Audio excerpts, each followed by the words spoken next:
کیا اس اصطلاح کو اپنے اوپر لاگو کرنے پر ان کو کوئی اعتراض تو نہیں ہوگا؟ تو یہ دیکھتے ہیں اس کے بارے میں وہ پھر کیا کہتے ہیں۔ اب اس پر بات کرتے ہیں کہ تحریک انصاف فارم فنڈنگ کا یہ معاملہ شروع کب ہوا تھا اور اس کا جو مین اپلیکینٹ ہے وہ کون ہے، اس کا پس منظر کیا ہے۔ Tehreek Insaf form funding case کی ابتدا 2014 نومبر میں اس وقت ہوئی جب تحریک انصاف کے ہی ایک سابق عہدیدار نے الیکشن کمیشن آف پاکستان میں ایک پٹیشن جمع کروائی کہ تحریک انصاف امریکہ میں اپنے غیر ملکیوں سے ڈونیشن حاصل کرتی رہی ہے اور انہوں نے اس کا ریکارڈ جو ہے وہ الیکشن کمیشن آف پاکستان میں جمع نہیں کروایا، جس کے اوپر تحقیقات کا آغاز ہوا تھا۔ اب یہ معاملہ چلتا کئی سالوں تک یہ معاملہ چلتا رہا۔ اس میں اپوزیشن جماعتیں یہ الزام بھی لگاتی ہیں کہ تحریک انصاف نے جو بہت زیادہ اس کیس کو لٹکانے کی کوشش کی ہے اور 70 کے قریب یہاں پر ان کی پیشیاں ہوئی ہیں، مگر اس میں سے 20 سے 25 پیشیوں میں ایک قانونی جو عذر کے تحت تحریک انصاف نے اس معاملے کو طول دینے کی کوشش کی تھی، جبکہ تحریک انصاف کا اس معاملے میں کچھ اور جواز وہ پیش کرتے ہیں۔ مگر اکبر ایس بابر جو کہ Tehreek Insaf form funding case کے مین پٹیشنر ہیں، وہ پہلے تحریک انصاف کے بانی رکنوں میں سے ایک ہیں۔ انہوں نے تحریک انصاف جب امریکہ میں بنائی گئی تھی، اس کی بنیاد رکھی تھی، تو وہ اس کے ممبر تھے۔ اس کے بعد وہ نائب صدر اور جنرل سیکرٹری کے عہدے تک بھی گئے ہیں غالباً، اور اس وقت تحریک انصاف کے چندہ اکٹھا کرنے کے لیے، کیونکہ بہت سارے اوورسیز پاکستانی یو کے میں، امریکہ میں، سعودی عرب میں، ایون مشرق وسطیٰ میں جتنے بھی لوگ ہیں، یہ عمران خان کے بہت بڑی فین فالوئنگ تھی بطور کرکٹر بھی، اور اس کے بعد جو ان کا تحریک انصاف کا نعرہ تھا اس پہ بھی لوگ ان کو ہیلپ آؤٹ کرنا چاہتے تھے، پاکستانی جو کہ اوورسیز میں رہتے ہیں۔ تو امریکہ میں بہت سارے پاکستانی بڑے ویل اسٹیبلش پاکستانی ہیں، انہوں نے پھر وہاں پر تحریک انصاف کی ڈونیشنز کے لیے ایز پر ٹو دا لا، جو کہ امریکی قوانین کے اندر رہتے ہوئے، 2 LLC کمپنیز بنائیں اور ان کمپنیز میں انہوں نے مختلف جگہ سے فنڈز اکٹھے کیے۔ وہ فنڈز پھر تحریک انصاف کے اکاؤنٹ میں آتے تھے، وہاں سے پھر یہ تحریک انصاف اپنے معاملات کو کے مطابق ان کو خرچ کیا کرتی تھی۔ اب اس بارے میں کہا یہ جاتا ہے کہ تحریک انصاف نے جو فنڈز لیے اس میں سے کچھ فنڈز جو تھے وہ انڈینز نے بھی ادا کیے اور کچھ فنڈز جو ہیں وہ اسرائیلی لوگوں نے بھی ادا کیے تھے۔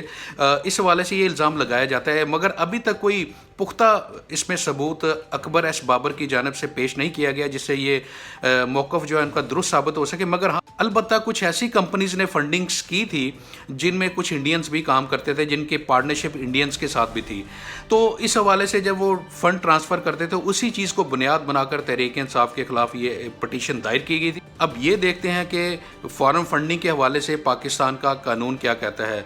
پاکستان پولیٹیکل پارٹیز 2002 ایکٹ کے مطابق کوئی بھی پاکستانی سیاسی جماعت جو ہے وہ کسی غیر ملکی سے فنڈنگ نہیں لے سکتی، اور وہ کسی کمپنی سے بھی فنڈ نہیں لے سکتی، چاہے اس کے پیچھے اس کا آنر کوئی بھی ہو۔ اب یہ ہیں وہ لیمیٹیشنز جس کی تحریک انصاف نے وائلیشن تو کی ہے۔ اب جو یہ الزام لگایا جاتا ہے کہ انڈینز نے پاکستان تحریک انصاف کو یا اسرائیلیوں نے پاکستان تحریک انصاف کو فنڈ دیے، تو اس میں مبالغہ رہی ہے۔ ہوا یہ تھا کہ جیسے بہت سارے ممالک میں، جیسے یو کے میں، یو ایس میں، دبئی میں ایون، اور یو ای میں اور سعودی عرب میں بہت سارے انڈینز اور پاکستانی مل کر کوئی کمپنی بنا لیتے ہیں، اور جب ایک بطور پاکستانی جب میں کسی تحریک انصاف کو فنڈ دینا چاہتا ہوں تو میں اپنے کمپنی اکاؤنٹ سے وہ فنڈ تحریک انصاف کے اس اکاؤنٹ میں جو کہ امریکہ میں کھلی تھی وہاں پر میں نے ٹرانسفر کر دیے بطور چیک۔ تو اس کے بعد جب ریکارڈ نکالا جائے گا تو اس کمپنی کا نام آئے گا، نہ کہ وہاں پر میرا نام وہاں پر آئے گا۔ تو اس کیس میں بھی یہی ہوا، ایک پاکستانی نے اپنی کمپنی سے تحریک انصاف کو فنڈ جاری کیے، مگر اس پاکستانی کا پارٹنر ایک انڈین تھا۔ تو یہی وہ چیز ہے جو تحریک انصاف کو اس وقت تنگ کر رہی ہے۔ اسی وجہ سے تحریک انصاف کے اوپر فارم فنڈنگ کا الزام لگ رہا ہے کہ کسی انڈین نے اور اسرائیلیوں نے تحریک انصاف کو فنڈ جاری کیے، اور 23 ایسے اکاؤنٹس وہ کمپنیز کے سامنے لے کر آئے ہیں جن کے ذریعے تحریک انصاف کو پیمنٹس کی گئی تھی۔ مگر حقیقت یہ ہے کہ وہ جو پیمنٹس تھی وہ تحریک انصاف کو جو کی گئی تھی وہ کسی پاکستانی نے کی تھی، نہ کہ کسی انڈین نے یا کسی دوسرے ممالک کے لوگوں نے۔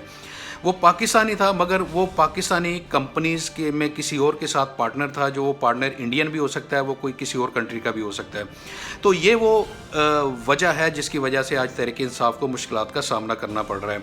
اب پاکستان میں جو قانون ہے، جو پولیٹیکل پارٹی ایکٹ 2002 میں بنایا گیا تھا، اس کے مطابق کسی کمپنی سے بھی آپ پیسے نہیں لے سکتے، چاہے وہ پاکستان کی کمپنی کیوں نہ ہو. یہاں پر آ کر تحریک انصاف کا جو موقف ہے وہ تھوڑا کمزور پڑ جاتا ہے. بے شک وہ کسی پاکستانی نے پیسے دیے ہوں، مگر وہ جو پیسے تھے وہ کسی کمپنی کے تھرو ہی دیے گئے تھے، چاہے وہ پاکستانی کی ہی کمپنی کیوں نہ ہو. اور کسی کمپنی سے پیسے لینا پاکستان کے قانون کے مطابق یہ ممنوع ہے، یہ اللیگل قرار دیا جا چکا ہے اس حوالے سے. تو پاکستان تحریک انصاف نے اس پر جو اپنا موقف لیا ہوا ہے وہ یہ لیا ہوا ہے کہ امریکہ میں جو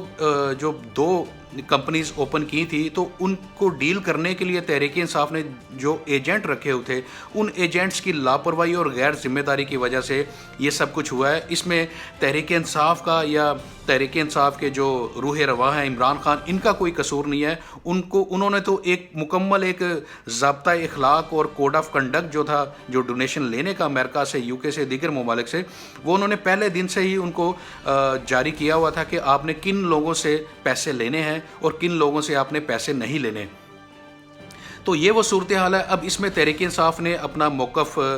سیکورٹی کمیٹی جو کہ الیکشن کمیشن کے انڈر تحقیقات کر رہی ہے، وہاں پر جمع کروا دیا ہے. اور یہی وجہ ہے کہ اب جو اپوزیشن جماعتیں ہیں وہ تحریک انصاف کے اس نئے جو موو ہے اس کے اوپر وہ سٹ پٹا رہی ہیں، کیونکہ ان کو لگتا ہے کہ تحریک انصاف نے یہ ایک بہتر موو اپنا لیا ہے وقت کے حساب سے اور اپنی ضرورت کے حساب سے، اور ان کا بچنا اب ان کو نظر آ رہا ہے. اس لیے اس کو وہ مختلف پروپیگنڈا کی شکل دے رہے ہیں. آپ اکبر ایس بابر کو بھی آپ دیکھیں، اس بندے کا بھی جو بیک گراؤنڈ ہے وہ میں آپ کے سامنے رکھتا ہوں کہ اس بندے نے الزام لگایا ہے کہ 2009 سے لے کر 2013 کے درمیان جو فنڈز وہاں پر ٹرانسفر کیے گئے تھے، جو امریکہ میں جو 2 کمپنی کھولی گئی تھی ان کے اکاؤنٹس میں، تو اس وقت یہ شخص 2009 میں یہ تحریک انصاف کا حصہ تھا اور امریکہ میں تھا، اور ایک اہم عہدے پر یہ شخص کام کر رہا تھا. تو اب آپ خود اندازہ لگائیں کہ اس شخص نے خود کیا کیا ہوگا. ہو سکتا ہے عمران خان جن بیرونی ایجنٹس کا ذکر کر رہے ہیں امریکہ میں کہ ان کی لاپرواہی کی وجہ سے یہ سارا کچھ ہو سکتا ہے اکبر ایس بابر بھی ان ایجنٹس میں سے ایک ایجنٹ ہو، کیونکہ یہ امریکہ میں تھا اور پارٹی کا ایک اہم عہدیدار تھا. تو ہو سکتا ہے کہ یہ اسی لیے اس بندے نے اسی چیز کا استعمال کرتے ہوئے الیکشن کمیشن میں خود پٹیشنر بھی بن گیا، امریکہ میں خود یہ کچھ کر کے آیا ہو، اور جب اس کو پتہ ہو ہر چیز کا، اور پھر یہ خود پاکستان تحریک انصاف کے خلاف جب عمران خان کے ساتھ ان کے اختلافات ہوئے تو اس کے بعد پھر یہ as a petitioner Tehreek Insaf کے خلاف یہ الیکشن کمیشن میں بھی چلا گیا ہو. تو کچھ بھی ممکن ہے. ابھی تک تحریک انصاف نے جو الیکشن کمیشن آف پاکستان میں جو مواد جمع کروایا ہے وہ تقریباً 40,000 اپنے ڈونرز کا ہے. دیکھیں تحریک انصاف کے جو ڈونرز ہیں وہ پوری دنیا میں پھیلے ہوئے ہیں. جیسا کہ میں نے آپ کو پہلے کہا کہ عمران خان کی فین فالوئنگ تو پوری دنیا میں ہے. عمران خان نے جب پارٹی بنائی تھی تب سے لے کر اب تک ان کے جو فین فالوئنگ بڑھتی جا رہی ہے. ایک تو عمران خان کی کریڈیبلٹی اس لیول کی ہے کہ انہوں نے شوکت خانم بھی چندے کی بنیاد کے اوپر کھڑا کر دیا، اور پاکستان کے 3 بڑے شہروں میں شوکت خانم اس وقت ورکنگ میں ہے. اور اس کے علاوہ عمران خان نے جب بھی ڈونیشن کی بات کی لوگوں نے عمران خان کو ڈونیشن دیا. اب تحریک انصاف کس طرح ڈونیشن اکٹھا کرتی ہے؟ تحریک انصاف کے یو کے میں، یو ایس میں، سعودی عرب میں، یو ای میں اور کئی کنٹریز میں بڑے بڑے ڈونرز ہیں. تقریباً 40,000 ڈونرز کا ڈیٹا تو تحریک انصاف نے الیکشن کمیشن میں جمع کروا دیا ہے. ان کے تمام اکاؤنٹس نمبر، ان کے شناختی کارڈ، ان کی جتنی بھی ڈیٹیل ہو سکتی تھی وہ تحریک انصاف نے الیکشن کمیشن میں جمع کروایا ہے. یہ اتنا بڑا ڈیٹا ہے کہ کسی بھی پارٹی کے پاس اتنا بڑا ڈیٹا نہیں ہوتا. تو یہ چیز اس بات کی بھی تقویت دیتی ہے کہ تحریک انصاف کا پورا جو اکاؤنٹ ہے وہ آڈٹ کیا جاتا ہے اور ان کا پورا ریکارڈ رکھا جاتا ہے. اور تحریک انصاف نے جو اتنا بڑا مواد جو جمع کروایا ہے الیکشن کمیشن میں، اس کے بعد تحریک الیکشن کمیشن کی طرف سے بھی اطمینان کا اظہار کیا گیا تھا، مگر 23 اکاؤنٹ کا ذکر بار بار کیا جاتا ہے. اکبر ایس بابر صاحب بھی اسی بارے میں بات کرتے ہیں کہ وہ 23 اکاؤنٹ کے ذریعے، جن کے ذریعے $3 لاکھ جو ہیں وہ جو غیر قانونی فنڈنگ کی مد میں وہ اکاؤنٹ میں ٹرانسفر ہوئے، ان کے بارے میں ان سے پوچھا جائے. اس کے بارے میں بھی تحریک انصاف نے وہ تمام مواد جو ہے وہ سیکورٹی کمیٹی میں جمع کروا دیا. اکبر ایس بابر نے کچھ دن پہلے اعتراض بھی کیا کہ ان کو ان معلومات تک رسائی نہیں دی جا رہی جو کہ تحریک انصاف نے یہ جمع کروائی ہیں، تو ان کا شکوہ انہوں نے یہ کیا ہے۔ البتہ تحریک انصاف کا یہ موقف ہے کہ انہوں نے اپنے تمام جو ذمے ان کے ڈاکومنٹس تھے وہ انہوں نے الیکشن کمیشن کی اس کمیٹی میں جمع کروا دیے ہیں، اور وہ جو بھی فیصلہ کرتے ہیں ہمیں وہ فیصلہ منظور ہوگا۔ تو تحریک انصاف نے ایک موو کے ذریعے جتنی بھی یہ پلاننگ پچھلے 7-8 سال سے یہ اسٹیبلش کی گئی تھی اور جو کچھ بھی ہوا تھا، تحریک انصاف نے ایک اچھا موو کیا ہے، اور قانونی ماہرین بھی اس بارے میں یہ کہتے ہیں کہ تحریک انصاف نے یہ جو اپنے ہاتھ کھڑے کر دیے ہیں اور بیرونی ایجنٹس پر جو یہ ملبہ ڈال دیا ہے، اس سے تحریک انصاف کو فائدہ ہونے والا ہے، اور تحریک انصاف کے خلاف کوئی زیادہ سخت اس بارے میں ڈیسیژن نہیں آ سکتا، کیونکہ الیکشن کمیشن کو انہوں نے اپنے 40,000 ڈونرز کا ڈیٹا دیا ہے۔ یہ وہ ڈونرز ہیں جو اپنا ہر مہینے تحریک انصاف کو فنڈز دیتے ہیں، پارٹی اکاؤنٹ میں جمع کرواتے ہیں، رسید اس کی لیتے ہیں باقاعدہ طور پہ۔ یہ امریکہ میں بھی ہوتا ہے، یہ یو کے میں بھی ہوتا ہے۔ تحریک انصاف نے جب بھی چندے کی اپیل کرتے ہیں تو یہ جو ڈونرز ہیں یہ اپنی پاکٹ منی سے تحریک انصاف کے آفسز میں جا کر وہاں پر باقاعدہ رسید کے ذریعے یہ فنڈ جمع کرواتے ہیں۔ تو ماہرین کا یہ کہنا ہے، تو قانونی ماہرین کا یہ کہنا ہے کہ تحریک انصاف نے اپنی مشکل کو آسان بنا لیا ہے، اور اب کوئی زیادہ بڑا ان کے خلاف سخت فیصلہ نہیں آ سکتا۔ البتہ یہ ہو سکتا ہے کہ کچھ جرمانہ کر دیا جائے تحریک انصاف کو، کیونکہ قانون میں اس چیز کی گنجائش موجود ہے۔ فارم فنڈنگ یا غیر قانونی جو فنڈز ہیں ان کے حوالے سے قانون یہ بھی کہتا ہے کہ یہ ثابت کرنا اور اسٹیبلش کرنا بھی ضروری ہوتا ہے کہ ان فنڈز کو کس مقصد کے لیے استعمال کیا گیا تھا۔ اگر وہ مقصد بھی ثابت ہو جائے اور اس میں کوئی پارٹی، سیاسی پارٹی اس میں گناہ گار ثابت ہو جائے جس سے ملک کو سبکی ہوئی ہو، تو اس صورتحال میں پھر اس سیاسی پارٹی پر بھی پابندی لگ سکتی ہے، اور اس کے لیے کچھ کرمنل جو لا ہے وہ بھی ایکٹیو ہو جائے گا۔ مگر موجودہ صورتحال میں یہ لگتا ہے کہ تحریک انصاف کو زیادہ سے زیادہ اگر کچھ ہوا تو چند لاکھ روپے کا جرمانہ تو ہو سکتا ہے، تحریک انصاف پر پابندی نہیں لگائی جا سکتی۔ تحریک انصاف کے کسی بھی فرد کو بشمول عمران خان کسی کو بھی کوئی P P C code of conduct جو ہے، criminal code of conduct Pakistan penal code کا جو ہے، اس کے تحت ان کو ٹرائل نہیں کیا جا سکتا۔ عمران خان کے اوپر کوئی بات نہیں آئے گی،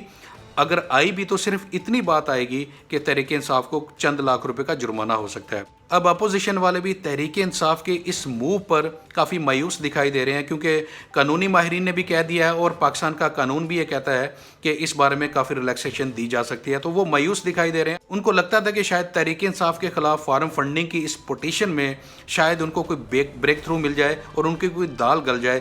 کیونکہ وہ پی ڈی ایم جو ہے مسلسل مایوسیوں میں ان کے جلسے اور جلوس ہو رہے ہیں، کوئی خاص پیش رفت ہو نہیں رہی، وہ خود بڑے کنفیوزڈ ہیں، کبھی سردیاں ختم ہونے کا انتظار کرتے ہیں تو کبھی کوئی دیگر ان کے پھڈے جو ہیں وہ آپس کے اختلافات ہیں وہ سامنے آ جاتے ہیں کہ پنڈی کی طرف جانا ہے، جی ایچ کیو کی طرف دھرنا دینا ہے یا نہیں دینا، مارچ کرنا ہے یا نہیں کرنا۔ یہ وہ تمام چیزیں ہیں جس کی وجہ سے وہ خود بھی کنفیوژن کا شکار ہیں۔ مگر اس فارم فنڈنگ کیس میں انہیں تھوڑی سی امید تھی، جو کہ ان کی یہ امید بھی تحریک انصاف کے ایک موو نے ختم کر دی ہے، مگر الٹا ان کو اب لینے کے دینے پڑ رہے ہیں، کیونکہ الیکشن کمیشن آف پاکستان نے ان سے بھی فارم فنڈنگ کا حساب مانگ لیا۔ اب مسلم لیگ نواز اور پیپلز پارٹی کو بھی اپنا فارم فنڈنگ کا حساب دینا پڑے گا۔ فارم فنڈنگ کی اصطلاح انہوں نے استعمال کی تھی، اور اب انہی کے خلاف یہ اصطلاح آئندہ بھی استعمال ہوگی۔ مگر کہنے والے یہ کہتے ہیں کہ مسلم لیگ نواز کے پاس کسی بھی طرح کی کوئی ریکارڈ نہیں ہے، ان کے فنڈز جو آنے جانے کا، ان کی منی لانڈرنگ کے لیے ان کے اکاؤنٹ استعمال ہوتے تھے، پارٹی اکاؤنٹ بھی، ماضی میں کچھ ایسی باتیں سامنے آتی رہی ہیں، تو ان کے پاس اس طرح کا کوئی مواد نہیں ہوگا، یہ کہا جا رہا ہے۔ تو دیکھتے ہیں کہ اب مسلم لیگ نواز اور پیپلز پارٹی والے اس فارم فنڈنگ کے لفظ سے، اس اصطلاح سے اور الیکشن کمیشن کے نوٹسز سے اپنی جان کیسے چھڑاتے ہیں۔ امید ہے یہ ویڈیو آپ کو پسند آئی ہوگی اور اس میں وہ تمام معلومات آپ کو دی گئی ہیں جو اس معاملے کی نبض کو پکڑنے کے لیے آپ کو Tehreek Insaf form funding case کو سمجھنے کے لیے ضروری تھی۔ شکریہ۔